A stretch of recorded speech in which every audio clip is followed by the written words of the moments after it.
Price analysis किस तरह से टेक्निकल एनालिसिस से डिफरेंशिएट करता है? मार्केट में जब भी किसी भी चीज के अंदर, चाहे वो इक्विटी है, कमोडिटी है, करेंसी है, उनमें मुख्तलिफ तौर पर तीन ही काम हो रहे होते हैं हर समय। क्या?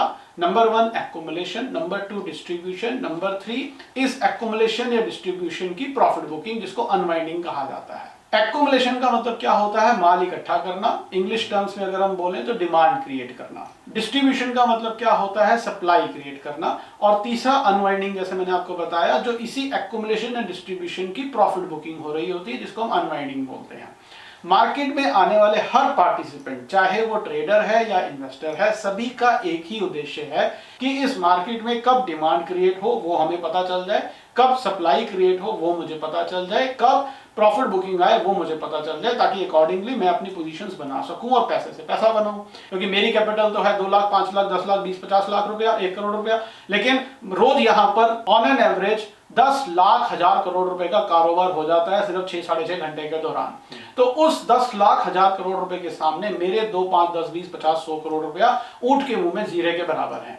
तो बेहतर यह है कि मैं अपना दिमाग ना लगाऊं, और जो लोग बड़ा पैसा जहां पर इन्वॉल्व हो रहा है, जहां पर बड़ी बाइंग या सेलिंग्स हो रही हैं, जो भी लोग वो कर रहे हैं, चाहे वो कोई इंडिविजुअल इन्वेस्टर है, कोई बड़ा म्यूचुअल फंड है, कोई विदेश में बैठा हुआ इन्वेस्टर है, या कोई भी है, इससे कोई फर्क नहीं पड़ता है। जब भी वो बड़ी पूंजी बाजार में आती है या बाजार से निकलती है सप्लाई के रूप में, मुझे वो पता चल जाए, ताकि अकॉर्डिंगली मैं भी अपनी पोजीशन बना सकूं और पैसे से पैसा बनाऊं। यही हम सबका उद्देश्य है। अब उसको करने के लिए हम सब टेक्निकल एनालिसिस के पीछे भागते हैं, टेक्निकल एनालिसिस को करना चाहते हैं। अब इस टेक्निकल एनालिसिस स्टडी के अंदर मुख्तलिफ तौर पर 4 स्टडीज आती हैं: Dow theory, Elliott wave theory, W D Gann theory और वॉल्फ वेव थ्योरी।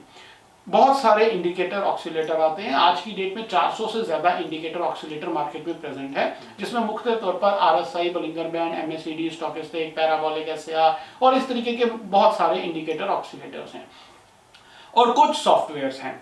आपने मेरे से सवाल किया कि टेक्निकल एनालिसिस प्राइस एनालिसिस से अलग कैसे है। तो टेक्निकल एनालिसिस एक लैगिंग इंस्ट्रूमेंट है, टेक्निकल एनालिसिस एक लेट लतीफी वाला इंस्ट्रूमेंट है। क्यों? क्योंकि ये सभी चीजें क्लोजिंग प्राइस के ऊपर काम करते हैं। सिर्फ इसी कारणवश ये सारी चीजें बेकार हैं, लैगिंग इंस्ट्रूमेंट है। ये सभी चीजें काम हो जाने के बाद हमें इंडिकेशन देती हैं कि अब आप कुछ काम कर लीजिए। काम हो जाने से मेरा मतलब क्या है कि कोई बड़ी बाइंग, डिमांड, या कोई बड़ी सेलिंग, सप्लाई, या कोई बड़ी अनवाइंडिंग, प्रॉफिट बुकिंग हो जाने के बाद आपको इंडिकेट करेंगी, आपको रास्ता दिखाएंगी कि ये हो चुका है, अब आप कुछ काम कर लीजिए अकॉर्डिंगली। क्यों? क्योंकि ये सभी चीजें क्लोजिंग प्राइस के ऊपर डिपेंड है। करंट मार्केट प्राइस को जब मैं फॉलो करता हूं तो करंट मार्केट प्राइस मुझे क्लियरली होते हुए बताता है कि देखिए बाइंग हो रही है, देखिए सेलिंग हो रही है, देखिए प्रॉफिट बुकिंग हो रही है। आप करना चाहें तो कर लीजिए। चाहे कोई 100 रुपए का आदमी है, चाहे कोई 100 करोड़ रुपए वाला आदमी है, सभी के लिए बाजार 9:15 बजे खुलता है, 3:30 बजे बंद हो जाता है। ऐसा कोई रूल नहीं है कि आपके पास 200-250 करोड़ रुपया है तो जी आप 9:15 से पहले आके खरीद लो या 3:30 के बाद बेच दो। नहीं, आप भी उसी 6 घंटे के दौरान ही खरीदेंगे या बेचेंगे। चाहे आप जितने मर्जी बड़े इन्वेस्टर हैं, एफआईआई है, डीआईआई है, कोई बहुत बड़े म्यूचुअल फंड है, आप भी उसी 6 साढ़े 6 घंटे के दौरान ही काम करेंगे।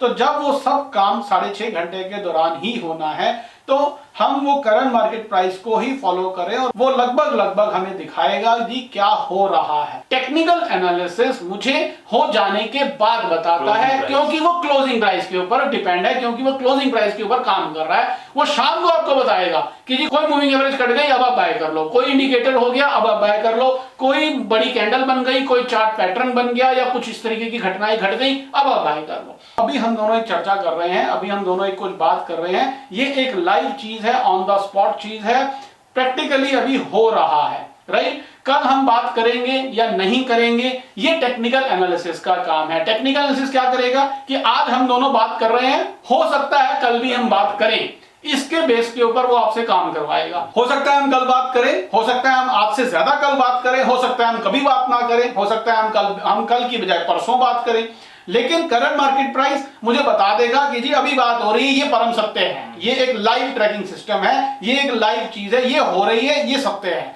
कल होगा या नहीं होगा ये वो नहीं जानता, अगर होगा वो भी दिख जाएगा, नहीं होगा वो भी दिख जाएगा। तो जो बेसिक डिफरेंस है टेक्निकल एनालिसिस या प्राइस एनालिसिस के बीच में, टेक्निकल एनालिसिस सब कुछ हो जाने के बाद आपको बताता है, टेक्निकल एनालिसिस आपको प्रेडिक्शन करना सिखाता है, टेक्निकल एनालिसिस आपको कहता है कि अगर ये हुआ था तो ये हो सकता है। लेकिन current market price, price action, price analysis, price behaviour को अगर आप फॉलो करते हो, ये आपको होते हुए बताता है कि जी देखो ये हो रहा है, ये बाइंग हो रही है, ये सेलिंग हो रही है, ये प्रॉफिट बुकिंग हो रही है लाइव मार्केट में चलते हुए बाजार में, सिर्फ और सिर्फ करंट मार्केट प्राइस को फॉलो कर। अगर हमें देखने की समझ हो, अगर हमें देखने की अकल हो, तो करंट मार्केट प्राइस हमें सब कुछ होते हुए बताता है, जो कि इस कोर्स के दौरान हम लोगों को सिखाते हैं।